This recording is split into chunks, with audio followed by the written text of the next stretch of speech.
all due respect, I respect, somebody working hard and getting what they want to get, but $50,000 a year is not gonna cut it for me. I ain't gonna be satisfied until at least I have like 100 million. If you can't McDonald's it, I don't think you should open a restaurant because it's like I shouldn't have to be there for the food quality to be the same. If your why don't make you cry, your why ain't big enough. Yeah, say that. Yeah. Here we go. Money, making crap for money. What's up, guys? This is Brianna Moore, your host of the Conversations Unearthed podcast, where y'all come for me, but you stay for the gas. Today, y'all, we got none other than Mr. Lamarr Johnson. If you don't know him, you might want to know him. Co-owner of Pig Brew, right? Master mixologist, marketing genius. With a natural talent for crafting innovative cocktails and creating unforgettable experiences, Lamarr brings energy, creativity, and vision to the table. His ability to blend flavor with atmosphere has helped make Pig Brew not just a restaurant, but a community staple. Whether behind the bar or behind the brand, Lamarr is the driving force that keeps the vibes high and the culture alive. On top of, we gonna talk about a couple other things that he got going on too, but what I know you from is Pig Brew, and I feel like what a lot of people do know you from is that. So what I want to get into, for one, thank you for coming on here. You're welcome. Time is our greatest asset, so I definitely appreciate you for sharing some of your time currency with me. How would you introduce yourself? Let's do that. Let's do that. Serial entrepreneur. Yeah. I love talking to serial entrepreneurs because that's what I'm trying to be. How'd you get into it? Like, what was the first? Was you the type of kid that was like selling candy in high school, like that type of hustle? Or in high school, I started a clothing line. In high school, Yeah. Okay. Yeah, so I did that for about 10 years. And it was you was getting some good sales out of that. Yeah, too. off and on. I mean, after college, I kind of like. So I was doing it a lot during college, and then once I kind of transitioned out of college and started focus on the restaurants, I kind of like, took a back seat to that. So, but I mean, it was my foundation for like technically doing my first business, I guess you can say. Okay. Sales and profit, because in high school it's like you don't really have a lot of money to throw to it. So how are you funding this? I mean, back in the day, shirts were cheap. So, I mean, I started off working, my first job was Hardee's. Okay. So I worked at Hardee's. My second job was Carpool. Okay. Right here on the boulevard. So, I mean, I was just funding it through that. And I would, like, in my senior year, I probably wouldn't even go into class half the time. I was going to work because I would rather make money than go to work. It'd be like that. Yeah, go to school. So, Okay. Richmond native? You grew up in Richmond? Yep. Okay. I went to TJ. Okay. 2-parent household? No. Dad, mom? My daddy did like 10 years. Okay. In the feds. So, always been with my mom. I got you. Any brothers and sisters? All brothers. All brothers. I'm the youngest. They all older. God dang. Okay. Yeah. Any inspiration from them with this, or with what? With entrepreneurship? No, I can't really say that. I think my greatest inspiration for entrepreneurship probably was my great grandfather. Okay. So he owned restaurants, multiple properties. So restaurants and real estate, which kind of get into each other's lane. Yeah. In a way, yeah. Thanks. Well, before we get into, this is also my favorite question. Is Lamarr dating? Because that's what the people go want to know. That's really what. Am I dating? No. I'm no? not dating. Okay. All right. Y'all welcome. That was a question for real? I asked that to everybody. Oh, okay. I thought somebody asked you. I was going to say, that's crazy. Well, I don't reveal my story. No, I'm just playing. I'm just playing. You say that's real crazy. Yes. Before we get into, because I like to get into the mind, body, heart, and soul, because I feel like finances kind of get into, you have to kind of be one with yourself, and you kind of have to know what can push you to the limit and what can't. Honestly, to be an entrepreneur, what I found out is you got to be a little mental to do it, in my opinion. You got to be able to see things that's not there. Mm-hmm. You got to be able to go through a lot of heartbreak, a lot of people seeing you as just a dollar sign and kind of dragging you through the mud. And you got to be able to keep on going through things despite being irritated, being broke, being frustrated, being sad. So anyways, before we get into all that, I got I got a few different questions for you. Okay, I got you. Have you learned more from your failures than your successes? Absolutely. Okay. Was there ever a moment you wanted to quit? It's always a moment you want to quit. My motto is this, right? Okay. If your why don't make you cry, your why not big enough. So, and that's to say, like, whatever you doing, whatever goal that you're trying to achieve, basically it needs to be bigger than any other desire you got. So it's like, if I truly want this, I'm gonna go through whatever I gotta go through to get to it. Okay. And we go expound on that too, because I want to know what you've been through. Sorry. Would you rather invest in people or ideas? It depends. I feel like with people, it's less. It's hard to kind of gauge with people because it's just based off people's emotions. And in the food industry is based off emotions. So in the food industry is based off emotions. Yeah. You mean like I'm talking specifically like bartenders or chefs or cooks or people that's working for you, or? No, I'm talking about your client base. Your client, your customer, how you making your money. So the idea is a product, but I'm selling a product with the preference of somebody.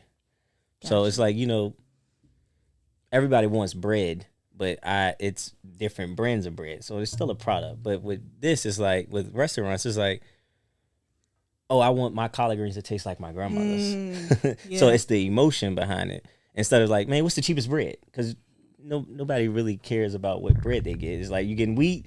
You don't care if it's Kroger's or it's Nature Valley, whatever it's called. So It's like, it's kind of like, it just depends. Your capacity, I guess you can say. Okay. When is your birthday? I'm an Aries, April 13th. Okay, all right, April 13th. That's why I'll be 30 this year. You 29? Yeah. God dang, you're young. You're young.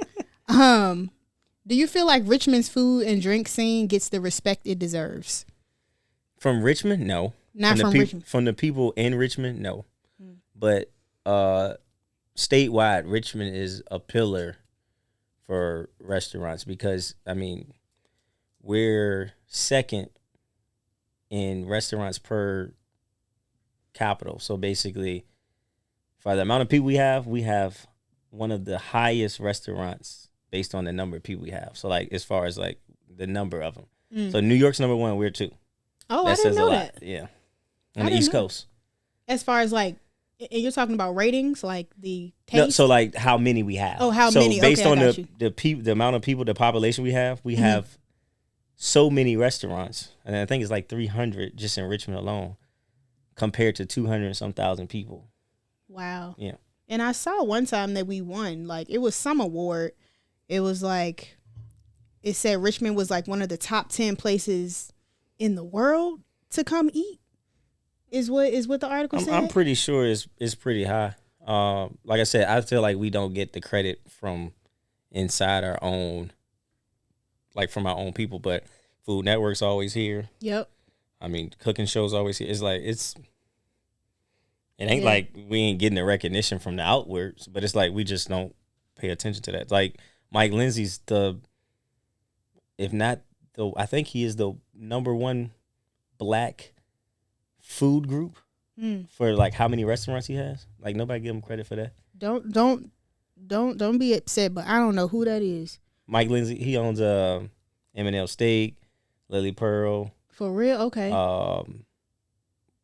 Buttermilk and Honey, The Foundation. I'm learning so much so I'm from Richmond, but I feel like I'm just moving here. Yeah. Now I'm a real foodie, so I eat everywhere. Okay, so you know, and you I know where I'm going to eat. Okay. Yeah. But like I said, I feel like I just moved here because I've been working all my life. Like my background is a nurse, so I was working 12-hour shifts. Then I became a travel nurse. I was working out of state, And now I'm back, and now I'm to the point where I want to be a serial entrepreneur, which is why I have this podcast, to talk to people who are doing it and kind of like get feedback from them while also amplifying their story and their brand. But I'm like, dang, we got so many spots here and so many dope individuals that are just doing amazing things that I got to get out there and start talking to. To them. So, this whole entrepreneur thing, 29 years old, Aries, kids? Yeah, one son. One son, okay. How are you life work balance? Because you seem real chill. Like you probably can turn up if something. Oh yeah, no, I can. If something go wrong. Yeah.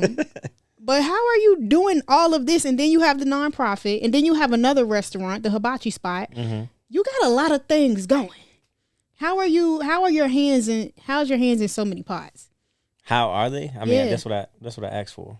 That's what you, okay. So it's kind of like I can't complain about what I'm asking for myself. Yeah, I require myself a lot from like I push the limits every time. Okay. Yeah.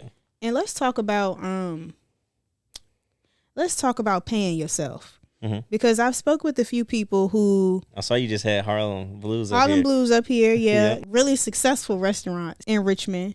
However, they were saying that they don't really make enough profit to like pay themselves. Yeah. Is that what is kind of? I mean, that's a standard, right? It's a standard, okay. The standard is because most restaurant owners don't have a job in their restaurant. So it does make it difficult for you to profit off of something when you just can't operate it. Right. So if you got a GM, what you paying the GM for? So it's just like, and then it's like, what are you using it for? It's like what you need. So like I did hear Harlem Blues say like, it got to be your passion for sure. But for me, I mean, how I make my money is I selected a job. So my job is catering. I do all the catering. So that's how I'm gonna get paid. Gotcha. So you gonna see me advertise catering. I'm trapping catering. Like I'm trying to do 3, 4, 5 a week every week. Oh wow. Cool. I'm cool with that. But I mean that's not my main source of income. So if I want to chill, but I don't, I mean of course I want to make more money. So I'm just hustling. Okay. That's it. So this phone right here, all Pig Brew, Red Hibachi, you call this one, I know it. It's money. I'm answering. Okay. That's just what it is. I got you. So catering. You catering for Pig Brew and Red Hibachi. Yeah. And you say you're doing that about 2 to 3 times a week? If not more. If not more than that. Yeah. Last week I think I did 4 for Pig Brew. I did 2 for Red Hibachi. I got 2 Friday for Red Hibachi, and then I got 1 for Pig Brew tomorrow. God. Yeah. That's what I'm saying. I'm out here trying to get it. Yeah. So what I'm hearing is you open the restaurant and you're delegating tasks to people like your general manager and your servers, and they're getting paid. The business is paying them. That's not coming out of your pocket. The business is pretty much paying for it. I mean, if you're doing the business right, it should at least be sustainable, which means like it pays for itself. Yes. But since you utilizing it that way, and you might have a day job or whatever, you gotta now utilize the business to network. So that's kind of a lot of things I do. Like I meet people to create new businesses. That's fine. Oh wow. Okay, you meet people to create new businesses. Okay, so we have that. The restaurant is doing its own thing. I got so many questions. The catering is your job. That's basically what you do. Yeah, I mean, I operate the restaurant. You operate the restaurant, and then, but you don't have to be there 24/7 to operate. Like you pretty much have. I clock out at 4 o'clock. You clock out. Okay, I got you. I get 4 o'clock. I'm going because I pick up my son. I'm done. You done every day at 4 o'clock with the restaurant with Pig Brew. Okay. Yeah, oh wow. Okay. If I come back in there, somebody getting fired. Oh okay. No, for real. When has that happened? Has that happened before? Because you talking like that didn't happen before. It's happened several times. If I come back after 4 o'clock and I got my son, we got problems. Something wrong. Yeah. Okay. Like you mean like I'm talking about like a customer complaint, or it could be anything. It could be anything. So they know not to call you unless it's it better be serious. Something that they can't handle. I got you. Yeah. I got you. Okay. So funding, because I see that you have a co-owner for both establishments. Yeah. Are you guys pulling your resources together, as in like money out of your pocket to create these? Well, Pig and Brew we did. Or? Pig and Brew we did money out of the pocket. Wow. Okay. Yeah, we did money out of pocket. We did a full build. Red Hibachi, we did a combination of both. With my cousin Juan. But he's, that's your cousin. Okay. Yeah, so he's familiar with the restaurant industry, even though he was in club business at first. I got you.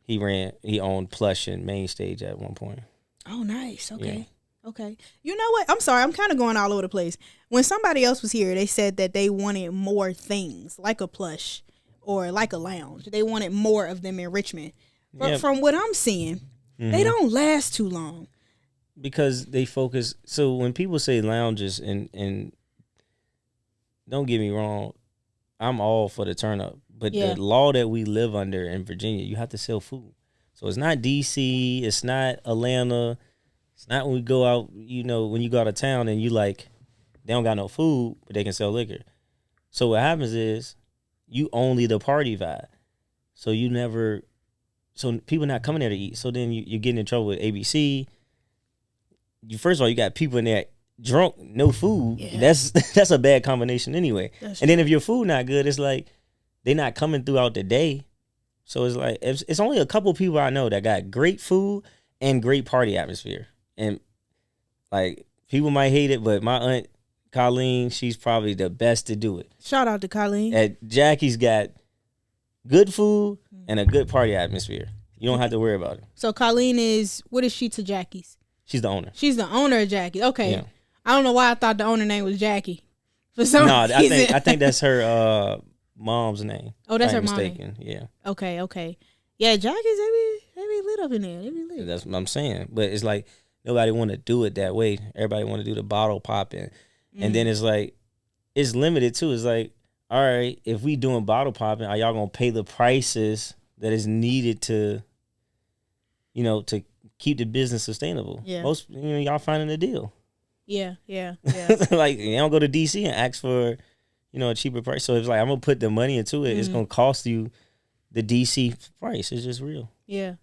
Or what I've seen too in the past is that places will get just shot up or something like that. Or it'll just. I just feel like that's just be like when it ain't going, and I'm gonna say it like this: when it ain't going the owner's way, as far as the money not pulling in because they used to be strict. Then when they loosen the strictness up, then they start generating money, then they cool. They don't stick with the plan and still be like, all right, it's going to be a dress code or it's going to be this or it's going to be 30 and up. Checking people at the door or. Yeah, I mean, just be honest. I don't get checked at the door. Yeah. That's true. But it's like who is who. It's like, if you was a who's who or somebody that somebody know, security going to respect it. Yeah, that's true. But also, if it's just somebody just being a hothead, they could just shoot from outside the club. Yeah, that's usually what I feel. I feel like it depends on the ambiance, cause like that's true. Because if you going part of town, well that too. Because if I go in Mona's, I'm not even worried about the same thing I'm be worried about going to Chaco. That's just being real. Like I'm not even probably gonna have a gun in the car. Yeah, that's just keeping it like I know I'm going to show up on. Y'all not gonna play with him, right, Co? And you not getting in Mona's with a gun. But first of all, why would you want to go in Mona's with a gun when you see these people in here? What y'all come for? I came to see the women, get a drink. Y'all tripping. Yeah. Okay. I like that. All right. Now that we done warmed up a little bit, we gotta take it back because you said the great grandpa or grandpa was the business owner. Great grandpa was an entrepreneur. Miss Colleen, you said that's your auntie? Yeah, it's my mom's close friend, like best friend. Okay, so your auntie, that's what we say in the Black community. So you surrounded by all of these people. How was that growing up? Like, was that the thing that shifted your mindset? Of course, you said you grew up with your mom and then a lot of brothers, and you were selling T-shirts in high school. I want to know what came before that. Like, what was the spark that came that said, "All right, I gotta get some money"? Because you say you've been working too for a long time. Well, I feel like the environment I come from is a little different. Okay. So everybody was in the streets. So it's like I know what real money looked like. So I know that me going to work every day is not going to be suffice to the lifestyle that I want, the lifestyle I want to provide for my son. So it's like, all due respect, I respect, somebody working hard and getting what they want to get, but $50,000 a year is not cutting. It's not gonna cut it for me. I'm not. I want to drive a Bentley. I want to buy an airplane. I want to live in a airplane community in Miami. I can't get that on a day-to-day job. And then I'm checking in for somebody else. I don't go 10 times harder for me. So yeah, that's just how I looked at it. So have you ever? I know you've had jobs before, but have you ever had like a job that you were at for more than a year? Yeah, but I haven't had a job since 2015. I got you. Okay. So you retired. Well, not retired yourself, but you fired your job and started. Yeah, one time I was working at 2014. I was working at Amazon and Lowe's at the same time. God dang. So you know how that looked. I'm ready to say you might have been at 1 in the morning and 1 at night. No, facts basically. Yeah.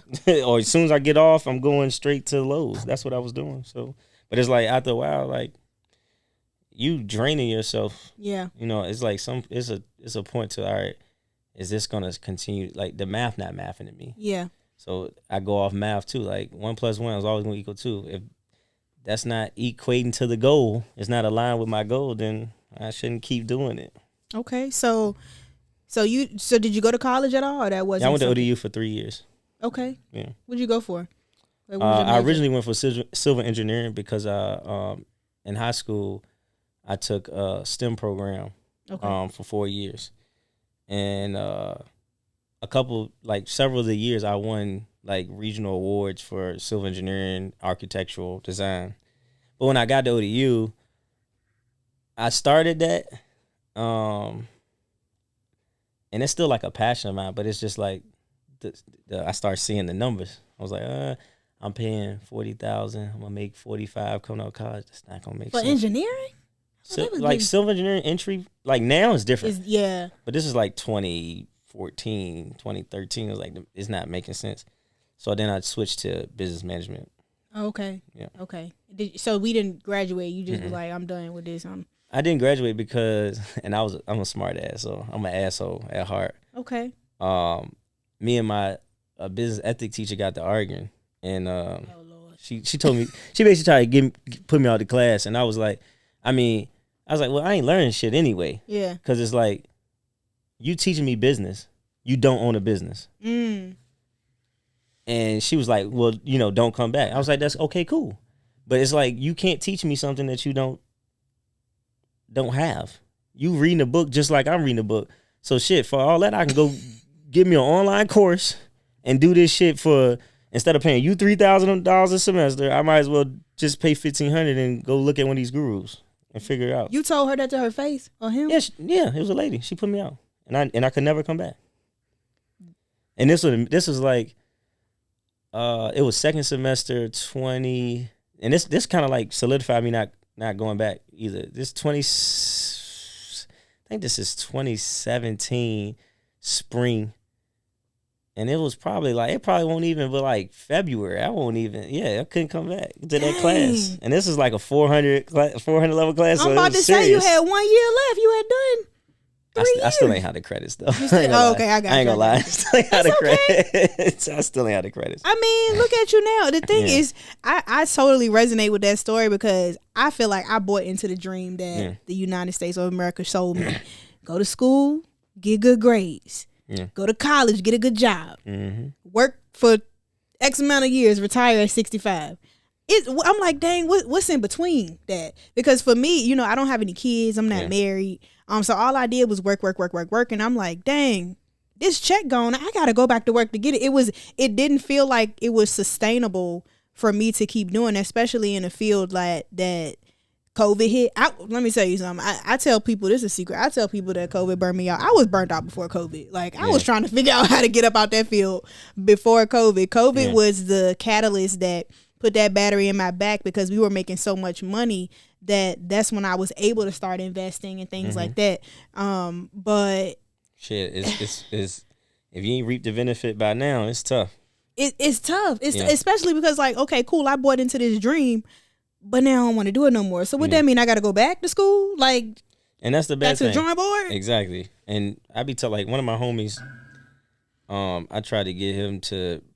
He went to school for finance. I was like, bro, just go ahead and take your I think it's this Like your Series 6. I think it's a Series 6 or Series 7. One of them. Yeah. It's like, man, just be an accountant. Like, you know, he wanted to go back to school, and I'm like, bro, you're gonna spend $15,000 to get a $5,000 raise. Are you serious? That don't even make sense. And I'm like, by the time you do taxes and all that, because now you're gonna go into another tax bracket where you're not gonna even benefit from it. That's true. But it's like, then he's starting to see, like, yeah, bro, if I listened to you instead of going to masters for 2 years, I could have been making money, right? Oh yeah, okay. Yeah. All right, I want to talk about this other spot, Red Hibachi. Mm-hmm. How did that come about? Because Pig and Brew is obviously, you know, that was I was got good. multiple concepts that I like to create. I got another one, but Just an idea machine. yeah, but I actually, you know, go like test it out, and I kind of like You know what? I like that because a lot of people have a lot of ideas, but they never execute on them. Oh, no, It's I so do many that. ideas in the grave. No, I'm one of them people that, like, they be like, hey, if I say I'm gonna do it, I'm gonna do it. Yeah. So it's like, Just like this podcast, y'all. yeah, He with Red says- Hibachi, I just was like, I was like, well, I had an original idea before Red Hibachi, but when I was talking to my cousin Juan, which is a co-owner, he was like, well, let's try to, because there's no Chinese food. And I was like, okay, well, cool. And that kind of like how we did it. We just started. He said it's no Chinese food. Like But it was no in Southside. So okay. and that in Manchester Black World Corridor is no like takeout Chinese or nothing. So I was like, well, let's jazz it up a little bit and let's do hibachi. That's where it came from. Okay. And just did it. Just like got the building. So walk me from this idea to inception. Are we renting out a building? Yeah. Okay. And you're building it out in the inside. Well, in Red Hibachi building, we didn't have to do too much. Like Okay. Pig Brew already had walls. Yeah, I heard you say you had to build it out. But there it already had a hood. It already had, you know, it already basically had everything. We just did some simple cosmetics work, you know, and put our equipment in there. That was it. I got you. I think cultivate, like creating the menu, making sure recipes are good, and not even just making sure the recipes are good, making sure that it was dumbed down enough to be replicated without having a chef is the number one thing. So it's like, if you can't McDonald's it, I don't think you should open a restaurant, because it's like, I shouldn't have to be there for the food quality to be the same. Okay. Because you and Juan are not cooking the food there. No. Mm-mm. I mean, I cook. I'll cook sometimes to do catering. Depends on, you know, the workload. Okay. Wow. So we have that, and that's doing good. Mm-hmm. The nonprofit. Mm-hmm. How do we get into that? What is Dreamers? Dreamers Academy Dreamers Foundation. Academy. Okay. Mm-hmm. So we go as DAF just to keep it simple. Yeah. But so I mean, most of the people that we like, a couple of my friends, we put this together, and some of us from the city, some of us from the county, but we realized like the lack thereof of, I guess you can say, mentorship. So, and we was looking at like, if we had somebody to talk to us, how further we would be. So like I go to juvenile center all the time and talk to them, bring them books, like just giving them exposure, because sometimes it's not that you don't know what you don't know, you don't know. So if I can put some new information into your face, like for the first time I told them, like, you know, I'm a pilot. They like, you fly planes? And they're like, yeah. I'm like, it's not that hard, it's not that simple, but to somebody coming from the projects that's locked up, they ain't thinking about flying no planes. But I'm like, bro, this is a $200,000 job. This ain't no, you know, this is, and you could get it, you could do it in 2 years. You ain't gotta go to college. You just gotta learn how to fly. So it's kind of like, that's kind of the concept we doing, and like working with athletic programs. Our biggest thing is literacy, because Richmond has the worst literacy in the state. Like we sponsor Blackwell Elementary for Pig and Brew. They literacy rate is 2-3 years behind. So a fifth grade is graduating with the second grade reading level. Why you feel like that is though? Well, for one, the curriculum for Richmond hasn't changed since I've been there. So that's just like, and that goes in furthermore to like why I probably didn't like school as much when I went to college, because Henrico, Chesterfield, they already, AP format. They already knew how to write 15-page papers. They already know how to cite. They already had laptops. Their curriculum was built on a portal base. And then you come to the city and you got a book bag full of textbooks. But then you go to college and you're working on the same thing that's already been built. So if you got 4 years of that because you went to Highland Springs, and then you get 4 years of not having that coming from TJ, John, Marshall, Armstrong, you look crazy. Yeah. Especially if you go into a PWI. Like if you go into HBCU, it's not as uncommon because y'all come from the same thing. So y'all all struggling in together. But when you come to PWI and it's like you got 50 other white people or other cultures that's already learned this, and then you and your homie from the city, like, bro, we ready to write 15 pages on the first week? We ready to read a book? I ain't heard of. Yeah, it's like you want us to read this book and read 100 pages a week and then write a 5-page paper every 100 pages. We've never done it. Yeah, that's true. And that's a problem. And why it's a big problem is because, and I don't really like to talk about politics, but I'm very in tune to politics and lobbying, but we spend more money in the city of Richmond on a per child than any other county. So we evidently we have the resource because we spend the most money. We spend $2,000-3,000 more than Henrico and Chesterfield for each child. But our education system is fractured. That's a problem. Oh, wow. And I was going to ask you, too, like, what you think about how the school board is handling this? I wanted to ask you that, but you you brought it up, so I'll digress. You brought up politics. I was like, okay. Yeah. We can talk about that off air. Okay, let's talk about it off air. Yeah. Interesting. All right. I got more questions, but hold on. You said something about being a pilot. So I wasn't aware of that. So so you just kind of threw that in. You full of surprises.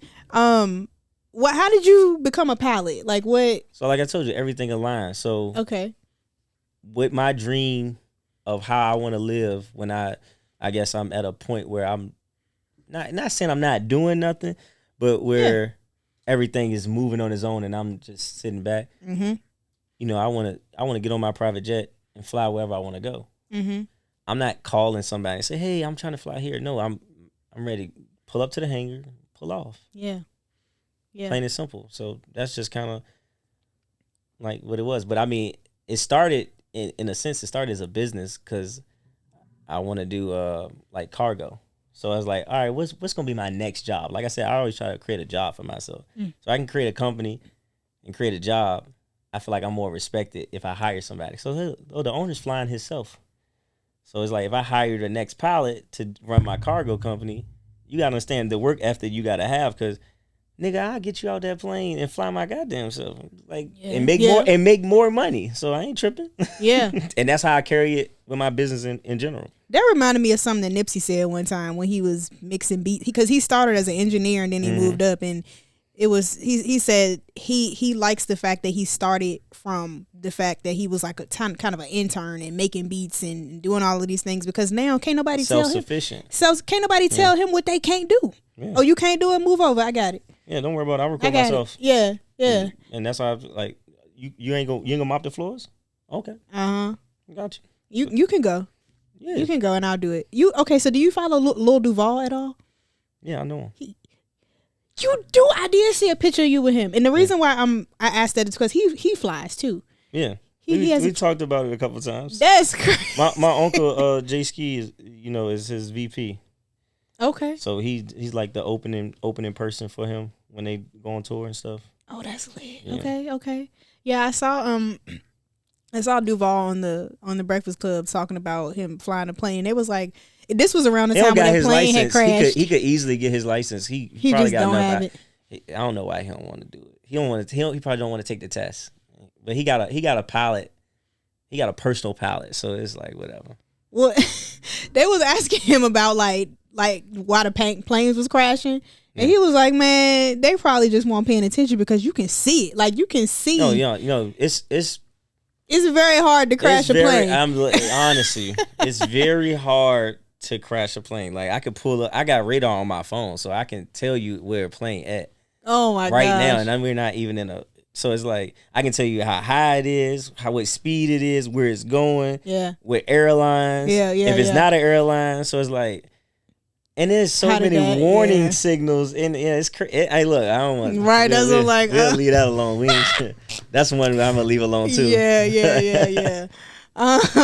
So did you know he had a plane when you met him, or did y'all just start talking shop about? No, and it just so happened to come up. No, I already knew he had a plane because, like I said, my uncle is like they've been cool for years, for like 15, 20 years. You said J Ski? J Ski, yeah. So he's a comedian. Okay, I got you. He's a comedian from here. So I knew he had a plane. I remember when he bought it because like they were on the phone or something. I got you. Okay. But yeah, it's he got a nice little plane. That's that comedian money is different. Especially, I mean, he's smart with his money though. Okay. Yeah, he not like I don't think I think the jokes kind of like make you think he like this type of person. Yeah, but I guess you're right. Nah, he real. Yeah, I guess you're right about that. Yeah. He ain't too frugal, I guess you can say. Okay, but he seemed to make the right investments. He's and then he's a R&B singer too now. Yeah, I was just listening to that song. Yeah, he's smart. He's smart with his money. Trust me, he's definitely smart with his money. Okay, we talked about the Dreamers Academy, DAF. We talked about Red Hibachi. We talked about Pig Brew. We talked about you being a pilot. You got so many things going on, man. Yeah. I want to talk about this dream that you got with the Bentley and the plane and all the other things that come with it. When do we have like a plan number? To get there or a number or? I mean, I have a plan, of course. My number. I mean, I think I ain't gonna be satisfied until at least I have like. I think my number is 100 million. 100 million. 100 million. You know. With making collectively probably like 5 to 10 million every year. So it's like a net worth of like 250. I'm cool with that. Okay, net worth of 250 million. 250 million, yeah. And what's so with all the businesses, plus maybe some real estate, you think like what we investing in to get that?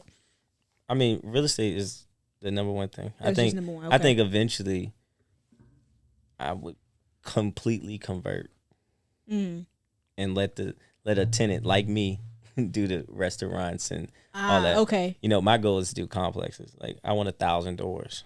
Okay. So if I get 1,000 door units, I'm set.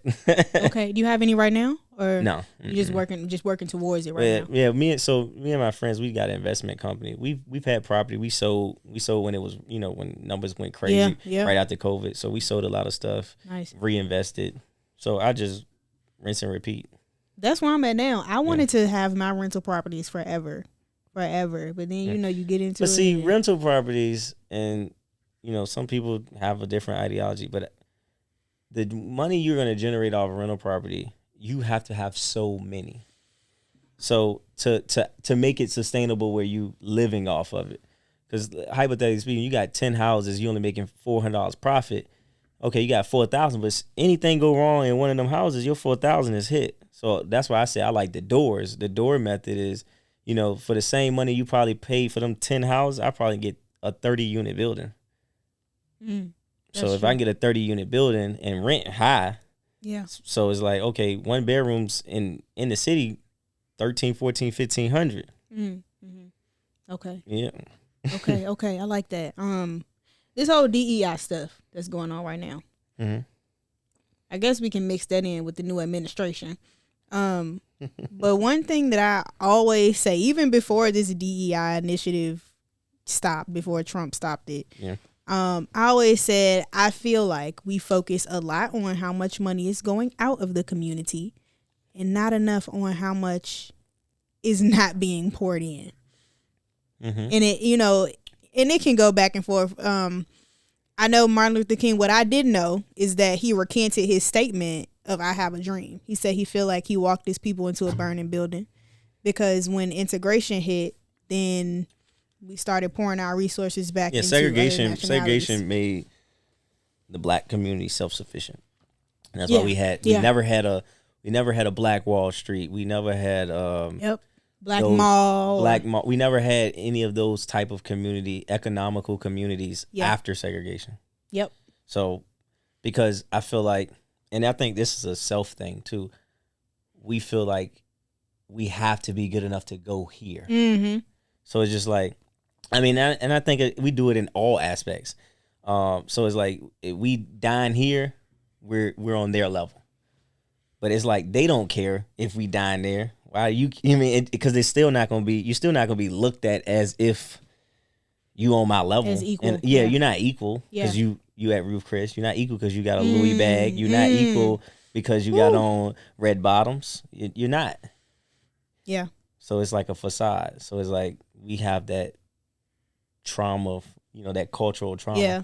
And when I bring it up, oof, I get a lashing. No, we got a cultural trauma that I think it's definitely that is embedded in us, and it's embedded in us, and we just don't realize it. I just feel like at some point, when are we going to stop blaming other people for things that we can kind of pull ourselves up? Yeah, because if we economically but if you look at it like this, though, that's until we ready to heal from the oppression. That's true. Yeah, and I think a lot of people are not ready to do that healing process. Not even just for themselves. So you asking a community of people to do it. It's not. I mean, that's pretty tough. That's true.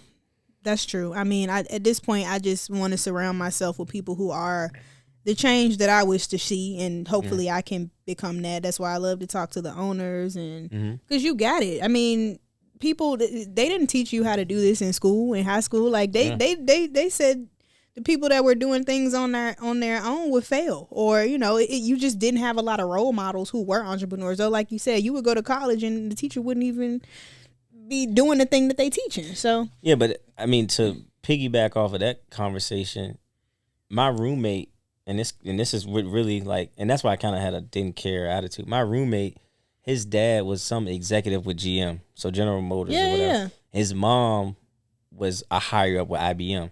Wow. And I remember, he was getting bad grades, and his parents were cussing him out like, you need to do some da-da-da-da-da. Your sister's doing good. She went to school for business management. She's going to get 7.11s when she graduates.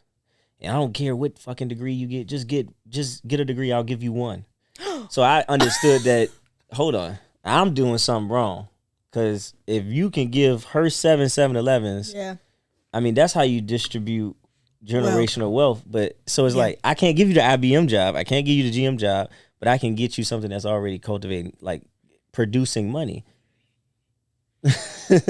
So I was like, oh no, I'm definitely in the wrong field. So it's like, yeah, you know what? I'm gonna just do it on my own. And it's been working for you. It's been working for you so far. Well, look, I appreciate you for coming on. I don't want to take up too much more of your time, but the way we usually end this off is, if you are reading a book or have read a book that's impacted you, you can tell me the title of it, and your favorite quote. Ooh. I can start. Yeah, I give you some time. I got a lot of books, but I go ahead. For real, and I've been reading the same one for a minute, so they probably tired of hearing mine. What book is that? It's not even an entrepreneur book. I would say, just to go with this conversation, my favorite book that I've ever read was Rich Dad Poor Dad by Robert Kiyosaki, and I will read that one over and over now. I don't agree with the things that he said lately, but the book is amazing, and it will definitely, if you haven't been bit by the entrepreneur bug yet, you that'll do it for you. And my favorite quote is, "You have to be odd to be number one," and that's by Dr. Seuss. Okay. Yeah, what you got? I think I got a lot of favorite books. A lot of favorite books? Yeah. I ain't gonna lie to you. I love it. 10X, you gotta read 10X. Is that by Grant Cardone? Grant Cardone. Got you. 10X. Okay. Jump by Steve Harvey. Oh, okay. Steve Harvey. The Way of a Superior Man. That's up there with Rich Dad Poor Dad. Okay. 48 Laws of Power. I knew that one was coming. Yeah. I knew that one was coming. You listen to 19 Keys? Sometimes. Okay. I got a lot of books. That's cool. And I think, I don't know which, what was And you reading them on like an app on your phone, or you like the paperback? I do Audible. I can't. Oh, you listen to them? Okay. Yeah, I can't. If I'm in the gym or just chilling, I'll listen. I can't do the reading. My brain don't work like that. Secret to success, y'all. Get the Audible app. Yeah, because you can you can just drive. And I'm gonna tell you my favorite book, and it's not a book about finance or nothing, but this is a book about men. Okay. And it's The Truth About Man with Devon Franklin. Okay. What has that taught you anything about yourself? I think it teaches a man to have discipline and not allow your flesh to overpower your faith. Okay. So it's like containing the inner dog in you. Okay. Yeah. Okay. Do you listen to Harley Initiated? I have. You have? Okay. Yeah. That's if I know they have those wristbands that said fight the flesh. Yeah. So that's what it kind of reminded me of. Okay. Okay. I like that. The Truth About Men. And you think that women should read this book too? Yeah, because I think it gives you insight of how men think and how you can communicate, how you can present yourself, how you can interact with a man and then interact with him on a level where he understands it. You're a very layered person. I've really enjoyed this conversation. And then do you have a favorite quote? If not, you done dropped multiple, so you don't even. Yeah, I mean, my favorite quote is if if your why don't make you cry, your why ain't big enough. Did say that? Yeah, so that's the biggest. That's the best thing that could keep you going. That's if your why don't make you cry. Whoo, yeah. So if your podcast ain't big enough, if you giving up, you ain't really want that podcast. Ooh, that's how I feel about it. Yeah, because I done cried a many tears. You better keep going. You better not give up. I'm trying. All right, Mr. Lamarr Johnson, thank you again for coming on. As I said before, time is our greatest asset. So, appreciate you for spending some of your time currency with us. Make sure to like, comment, and subscribe. Follow Mr. Lamarr Johnson on all social media networks. He is I am Lamarr Johnson on Instagram. I am Lamarr Johnson on Instagram, and he's also got at Pig Brew, at Red Hibachi RVA, at Piedmont Therapeutic. I'm gonna just put all of this in the show notes. They go. And then it's like I'm on 4 different boards, so there's boards I'm on. I see him. Yeah. Is it Richmond Heritage Federal Credit Union, Manchester Alliance? I'm on. And then DAF Inc., which is your. Yes, I'm on a lot of stuff. Piedmont Therapeutic. Yeah, that's my mental health company. That's the mental health. Jeez, we didn't even get a chance to get into all of this, but you know what? That just means you got to come back. You got to come back because it's 6:30 and I already know you got to go. I don't know how you ain't see the pilot one. It's right there. The second post. The second post? Yeah, that's me flying. I thought you was on the phone or something. No, I'm flying. Y'all, this man is flying. Yeah, I'm flying. That's the school I go to fly. Yeah, I'm actually flying. Oh, you lit. Oh, wow. I saw it and I just saw you No. Like, if you go through my reels, I got a lot of videos of me flying in there. Okay, yeah. You are actually flying in this. Yeah, because I like my headphones I got is Bluetooth, so I can listen to music and stuff. I can talk on the phone. I thought you were just old school, like an old player. They got the headphones. like the CDL driver. No. Oh, he doing that too? No. I got trucks too. I got tractor trailers too. Jesus Christ. Yeah, what don't you have? What don't you have? More money. Hey, well, we get into that. Getting to that. More money. All right, y'all. Thank y'all for listening. Make sure to like, comment, and subscribe. Tell a friend to tell a friend. Peace, love, good night, and good night. Oh, man. That was beautiful. All right, y'all. Peace.